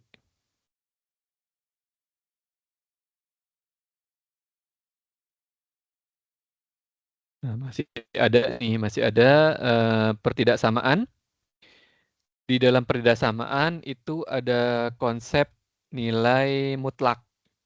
Nilai mutlak itu biasanya notasinya ada suatu bilangan, di kiri kanannya ada garis yang menutupinya gitu. garis tegak lurus yang menutupinya. Jadi di sini X itu sama dengan nilai mutlak dari X jika X yang kiri itu lebih dari 0 atau bilangan positif. Misalnya 3 gitu ya. 3 sama dengan nilai mutlak dari 3. Nah, yang bawah X itu sama dengan nilai mutlak dari negatif X. Ketika X-nya sendiri kurang dari 0 atau bilangan bulat yang negatif. Misalnya X di kiri itu adalah negatif 2. Negatif 2, di sini nilai mutlaknya adalah minus dalam kurung negatif 2. Maka di sini sama dengan negatif 2. Nah, sifat-sifat penting dari nilai mutlak itu ada 7. Yang pertama adalah nilai mutlak A itu bisa lebih dari sama dengan A yang tidak punya nilai mutlak gitu ya. Kemudian A dikali B nilai mutlak itu bisa kita jabarkan menjadi perkalian nilai mutlak A dikali dengan nilai mutlak B. Kemudian nilai mutlak A dibagi dengan nilai mutlak B itu bisa kita tulis nilai mutlak dari A dibagi B. Untuk operasi penjumlahan, nilai mutlak dari A plus B ini hasilnya bisa jadi ini ya, tidak merupakan sama dengan, tapi bisa jadi kurang dari. Maka kurang dari sama dengan nilai mutlak A ditambah nilai mutlak B. Kemudian misalnya operasi pengurangan, nilai mutlak A dikurang B ini lebih dari atau sama dengan nilai mutlak A dikurangi nilai mutlak B. Nomor 6, nilai mutlak X itu kurang dari sama dengan A ketika A-nya lebih dari 0. Jadi A-nya bilangan bulat yang positif. Hanya jika nilai X-nya itu ada di antara negatif A dan A. Ini selang tertutup ya. X-nya lebih dari sama dengan negatif A atau kurang dari sama dengan A. Kemudian yang terakhir, nilai mutlak dari X itu lebih dari sama dengan A ketika A-nya adalah bilangan bulat positif, hanya jika X lebih dari sama dengan A atau X kurang dari sama dengan negatif A. Ini kenapa saya kuning-kuningin, karena nanti ada banyak soal, beberapa soal yang menggunakan kaidah nomor 6 dan kaidah nomor 7 ini. Nah, ini contohnya ya. Kita langsung masuk ke contoh. Ini masih contoh yang perbedaan biasa nih, belum masuk ke nilai mutlak. Jadi kita punya di sini soal X kuadrat min 9 lebih dari 0. Ini soalnya X kuadrat min 9 lebih dari 0. Kita bisa selesaikan persamaan kuadrat ini dengan mencari akar-akarnya, yaitu X plus 3 dikali dengan X min 3. Yang diminta adalah lebih dari 0. Kita coba cek garis bilangan. Di sini X1-nya adalah negatif 3 ya, karena kita pindah ruaskan. X2-nya adalah positif 3, kita pindah ruaskan. Jadi di sini negatif 3 dan positif 3. Yang dia inginkan adalah yang positif, yang lebih dari 0. Misal di antara negatif 3 dan 3 kita ambil nilai 0. Kita masukkan di sini 0 kuadrat dikurangi 9. Hasilnya adalah negatif. Berarti di sini adalah negatif ya hasilnya. Kemudian kita ambil di sini di sebelah kanan 3 itu adalah 4 misalnya. 4 kuadrat adalah 16. 16 dikurangi dengan 9. hasilnya adalah positif 6. Maka wilayah di kanan dari angka 3 adalah positif.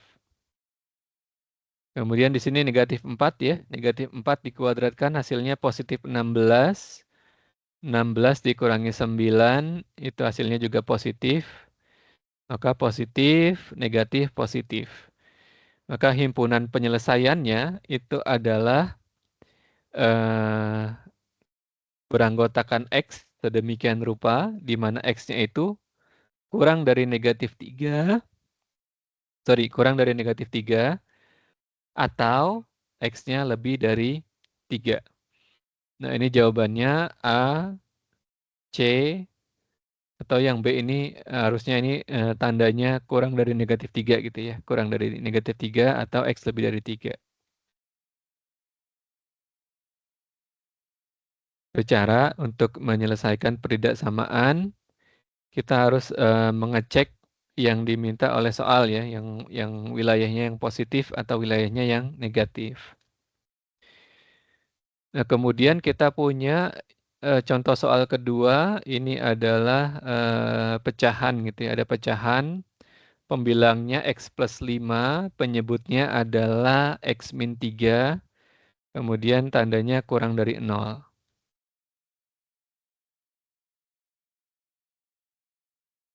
Nah, ini kita bisa langsung cek ke garis bilangan. Karena ini kan pindah ruas ya.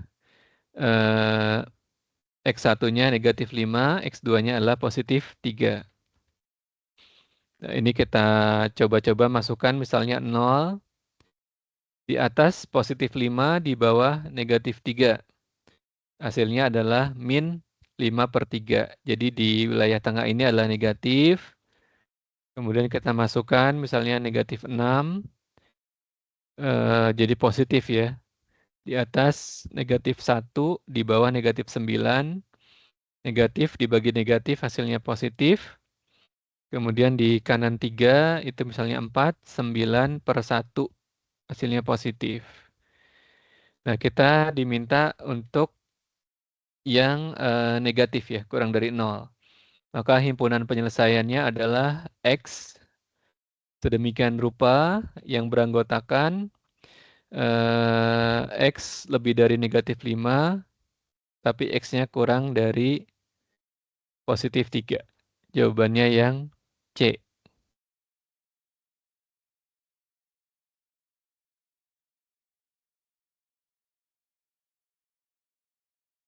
Nah, nomor 8 dan nomor 9, ini ada nilai mutlak. Untuk nomor 8, di sini ada nilai mutlak dari X min 2 kurang dari 5. Ini kata kuncinya, kita ingat kembali sifat nilai mutlak yang ke-6.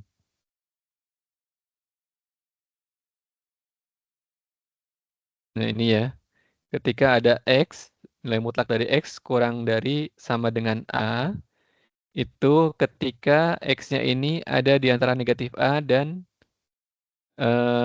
positif A.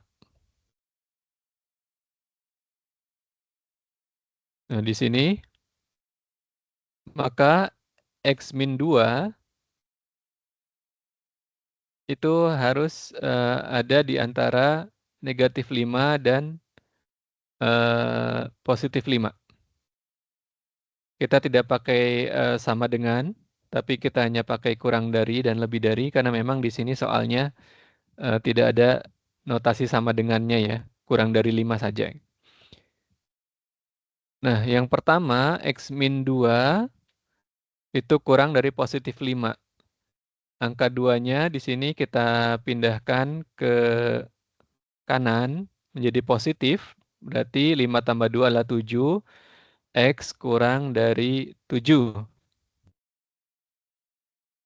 Kemudian sisi yang kirinya adalah X min 2 lebih dari negatif 5. 2-nya kita pindahkan ke kanan menjadi positif, min 5 ditambah 2 adalah min 3. Jadi di sini X yang pertama adalah 7, X yang kedua adalah negatif 3.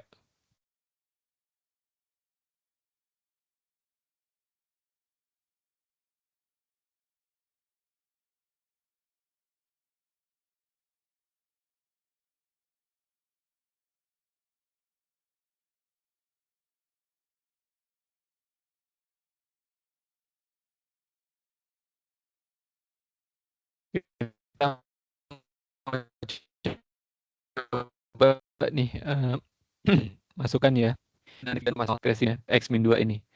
0 min 2 itu kan hasilnya min 2 ya. Tapi karena dia nilai mutlak dari min 2 adalah positif 2. Positif 2 itu benar, kurang dari 5. Maka kita langsung ambil kesimpulan bahwa wilayah yang dicari dalam garis bilangan adalah wilayah di antara negatif 3 dan 7 yang hasilnya kurang dari 5. Maka himpunan penyelesaiannya adalah himpunan X, himpunan yang beranggotakan X sedemikian rupa di mana X lebih dari min 3 dan kurang dari 7. Nah, ini untuk nilai mutlak, tadi diingat sifat-sifatnya.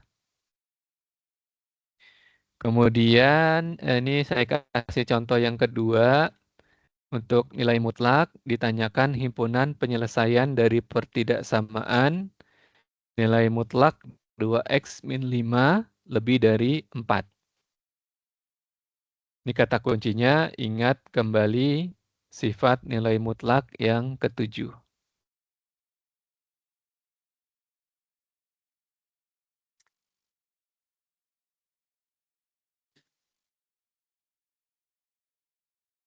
Nah, di sifat yang ketujuh, itu kan nilai mutlak X lebih dari A ketika X-nya itu lebih dari A atau X-nya kurang dari negatif A.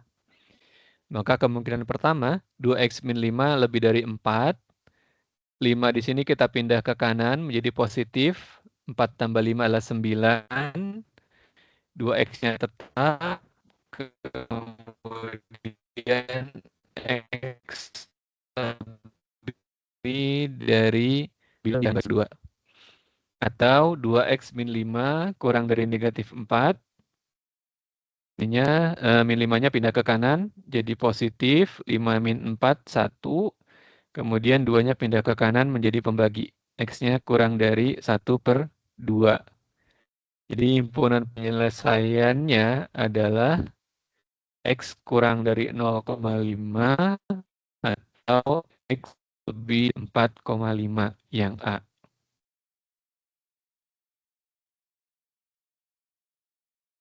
Tambah lagi soalnya.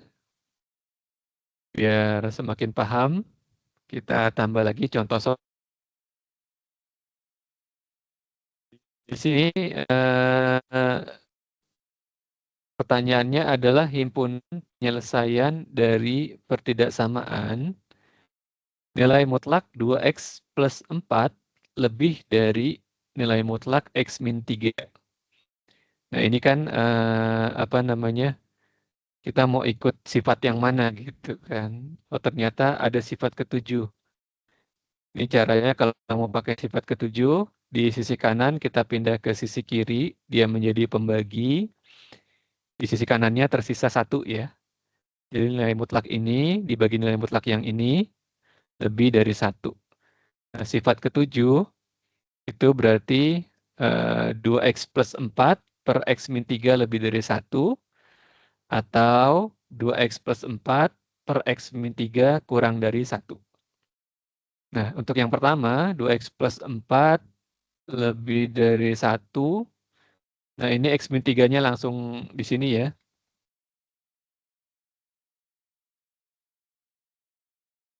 Jadi di sini langsung perkalian X min 3.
Tutup. Sepertinya terputus ya, Pak.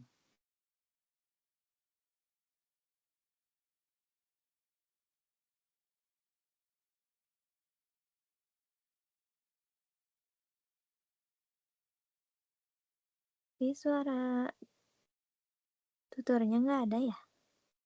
Kayaknya Apa di koneksinya aku terputus. doang? Nggak ada suara tutornya. Nge-lag kayaknya.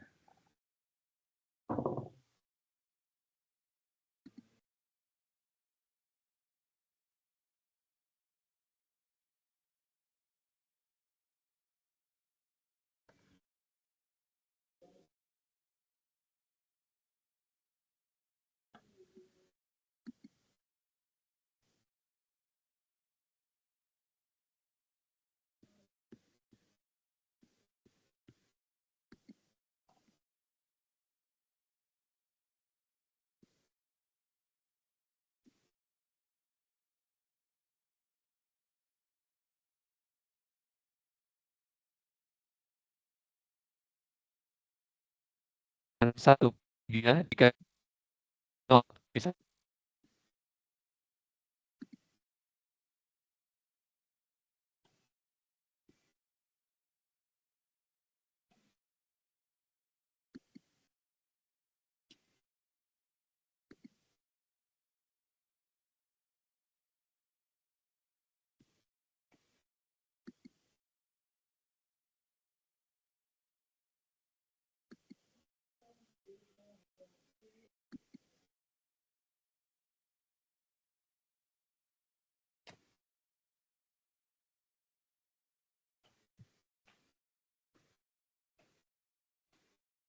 Ada -1, kemudian di sini ada X-3. X-3 ya. Tadi jaringan, Di sini Pak. ada Tadi jaringan sempat +3, kemudian Suaranya putus-putus, Pak. X ya. tadi sempat jaringannya Halo? terputus terus Suaranya putus-putus. layarnya nggak ada, Pak. Oh, suaranya putus-putus ya. Iya. Oke, coba saya matiin videonya ya.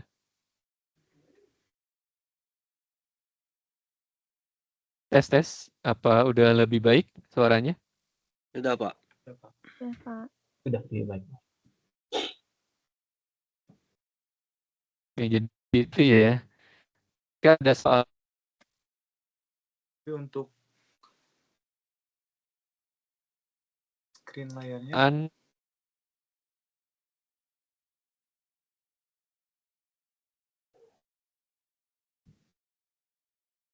Masih terputus-putus ya.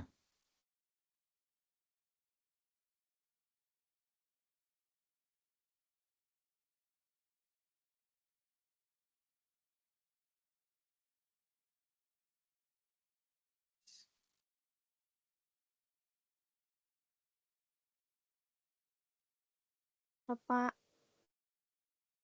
Nah, ini tes formatif ya. Nah, mungkin bisa dicoba-coba dulu nih. Nomor 1 jawabannya berapa? Kemudian nomor 2, oh ini yang persamaan biasa ya. Berarti lebih mudah nih, karena bukan persamaan nilai mutlak. Oke, kita nomor 1. Ada yang udah ketemu jawabannya?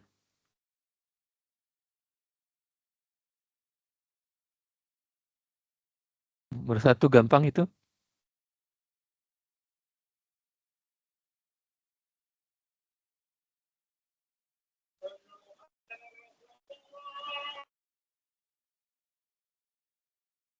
X kurang dari 2. Kurang dari 2. Jawabannya C, Pak. Sebentar. Saya ulang ya.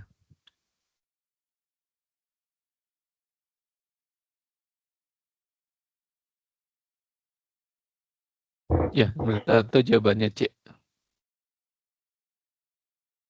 Nomor 2, ini udah kebuka juga ya jawabannya. Nomor 2 C. Ya, tinggal dipindah ruaskan aja. Yang sama-sama punya X digabung. yang angka biasa digabung juga. Jawabannya C.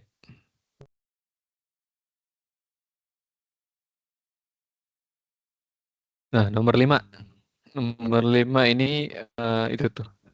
Garis bilangannya ketahuan berarti. Udah tahu ya. Itu lihat dari garis bilangannya aja tuh. Jawabannya yang mana? Karena yang diminta oleh soal kan yang kurang dari 0. D. Yang D, Pak. D. Coba lihat lagi. Yang diminta oleh soal adalah yang negatif, kurang dari 0. Maka yang mana nih? Yang ini. Kalau dari garis bilangannya kan yang ini. Yang lain? Yang A. A. Yang A ya. Oke.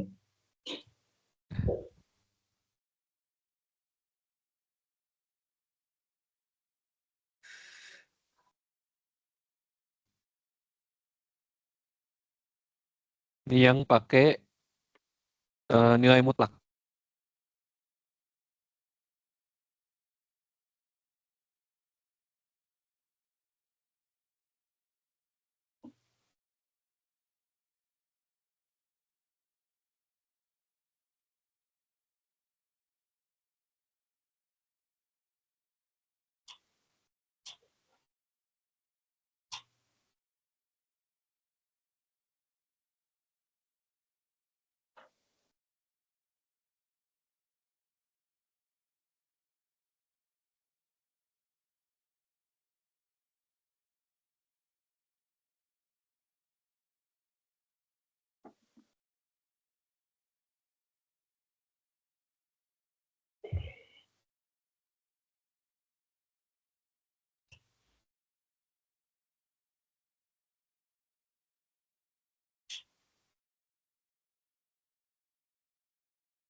Ya.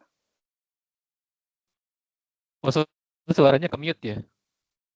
Iya, Pak. Suaranya ke mute. Suara. Jadi ini yang nomor 8 itu gunakan sifat ketujuh. Kemudian dari sifat ketujuh ini nanti kita ketemu X yang pertama adalah lebih dari sama dengan 18 atau X yang kedua kurang dari sama dengan negatif 2. Nah, setelah ini ada penutup, tapi sebelum ke penutup, saya masih punya satu lagi. Ini post test ya, post test tapi bukan nggak diambil nilainya. Cuma untuk ini aja, have fun, have fun. Bukan have fun juga sih, untuk menilai aja seberapa teman-teman memahami apa yang sudah disampaikan. Nah ya, sebentar ditunggu ya, nanti saya sampaikan linknya di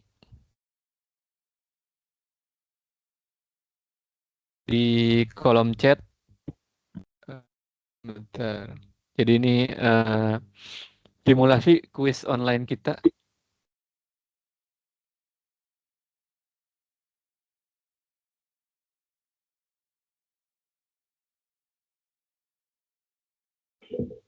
Bentar, kuis.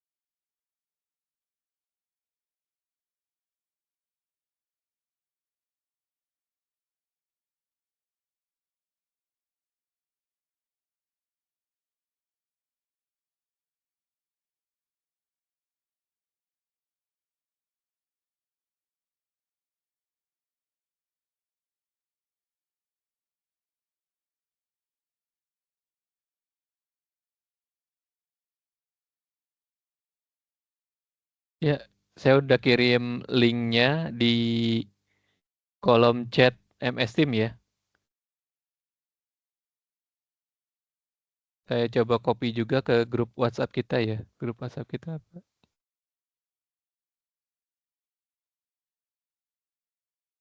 Grup WhatsApp kita yang web kelas A ya, matematika ekonomi. Oke. Nah, itu ada 5 soal. 5 soal itu teori semua ya. Nggak, belum ada hitung-hitungannya. Silakan masuk ke situ, kemudian dikerjakan soal-soalnya. Ini hasilnya tidak direkod ya nilainya. Ini cuma simulasi kuis nanti di pertemuan keempat sama untuk melihat dari sisi konsepsi seberapa banyak teman-teman memahami yang sudah kita bahas tadi.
Baru 2 orang yang sakti. Ayo yang lain jangan lama-lama mikirnya. Ada waktunya ya, Pak.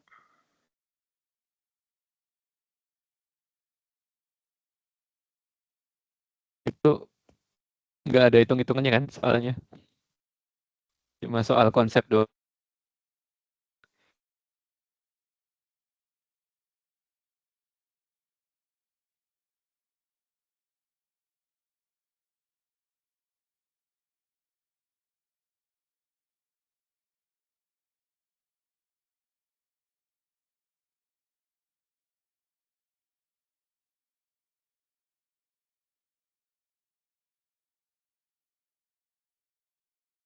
Kalau untuk nanti kuisnya berapa soal, Pak? Eh,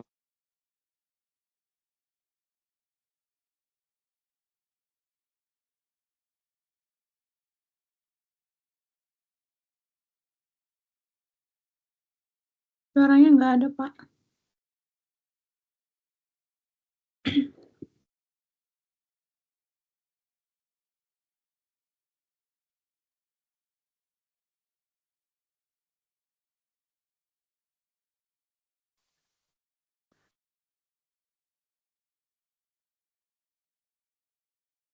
jadi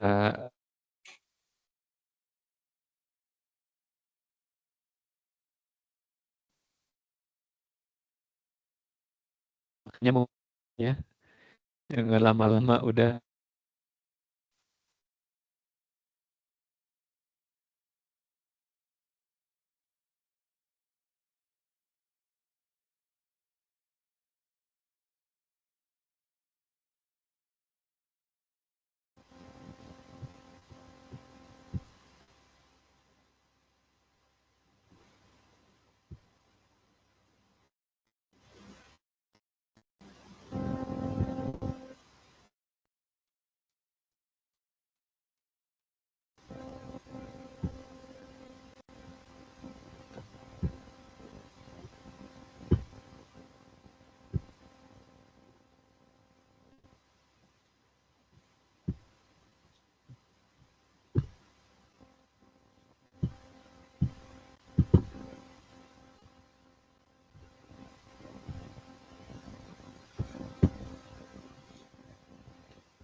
Udah 19 orang yang submit.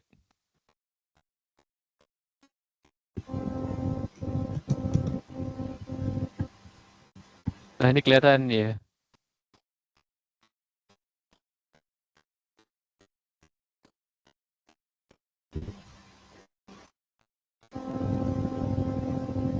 orang yang submit. Average ya bener 4 ya. Bener 4 salah satu. Ada top score 6 orang yang 5-5-nya benar. Dengan yang menjawab paling cepat adalah Mutia. Salah nulis nama itu, Pak. Benar semua dan waktunya paling cepat. Dia Rizky Salma.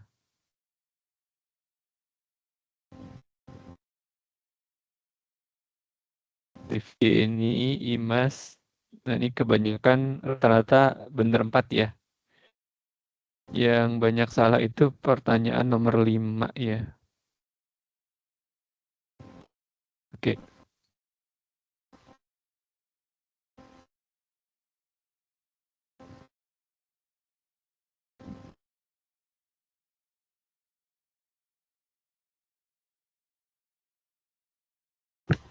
Oke. Ada pertanyaan? Untuk pertemuan ini kayaknya masih gampang ya. Yang pertidaksamaan itu paling sih. Pertidaksamaan itu intinya hati-hati. Lihat pertanyaan soalnya, dia minta kurang dari 0 atau lebih dari 0. Terus cek garis bilangan. Sama lihat kalau ada nilai mutlak. Melihat atau merujuk ke sifat-sifat dari nilai mutlak yang dibutuhkan.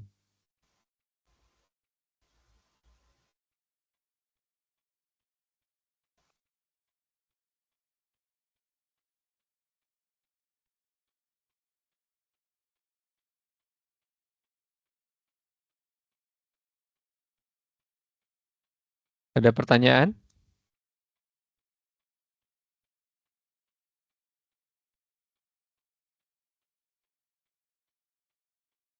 Oh, tidak ada. Ini sebagai penutup.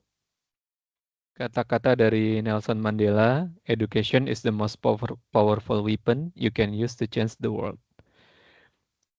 Nah, untuk teman-teman yang sudah memilih bergabung menjadi keluarga besar mahasiswa UT, selamat datang, selamat bergabung. Dan mudah-mudahan dengan langkah teman-teman memilih melanjutkan pendidikan gitu ya di universitas terbuka menjadi salah satu modal teman-teman untuk mengembangkan karir, mengembangkan potensinya di masa depan. Memang dengan pendidikan tidak ada jaminan akan lebih sukses, tetapi dengan kita memilih pendidikan, kita akan punya bekal untuk sukses lebih besar peluangnya. Tetap tetap semangat karena nanti perjalanan masih panjang. Saya juga dulu waktu menyelesaikan S1 itu kuliah sambil bekerja. Siangnya kerja gitu ya, siangnya kerja, malamnya kuliah. Jadi kadang Sabtunya masih ada kuliah juga. Nah itu kuliah sambil bekerja adalah sebuah hal yang challenging, yang menantang, apalagi kerjanya di luar negeri ya, yang tentu harus menyesuaikan dengan kebijakan perusahaan. Tetap semangat, saling berkomunikasi dengan teman-temannya untuk menyemangati supaya tidak ada yang tertinggal. Dan untuk tips matematika ekonomi mungkin bisa juga dengan menggunakan kelompok belajar ya. Kelompok belajar, tanya juga ke senior-senior yang ada di sana, kumpulan soal-soalnya seperti apa. Tapi mungkin untuk kelas saya, soal-soal tugasnya akan saya ubah ya, saya update. Jadi soal-soal yang semester lalu mungkin tidak akan ketemu lagi di tugas yang akan datang. Mungkin itu Terima kasih atas perhatiannya selama 2 jam. Tetap semangat, jaga kesehatan, dan sampai jumpa lagi di pertemuan yang akan datang. Saya akhiri, selamat sore dan assalamualaikum warahmatullahi wabarakatuh. Waalaikumsalam warahmatullahi wabarakatuh. Waalaikumsalam warahmatullahi wabarakatuh.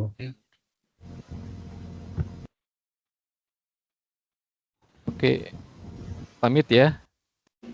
Terima kasih Pak. Iya, Pak. Iya, Pak, aja nggak apa-apa. Terima kasih Pak.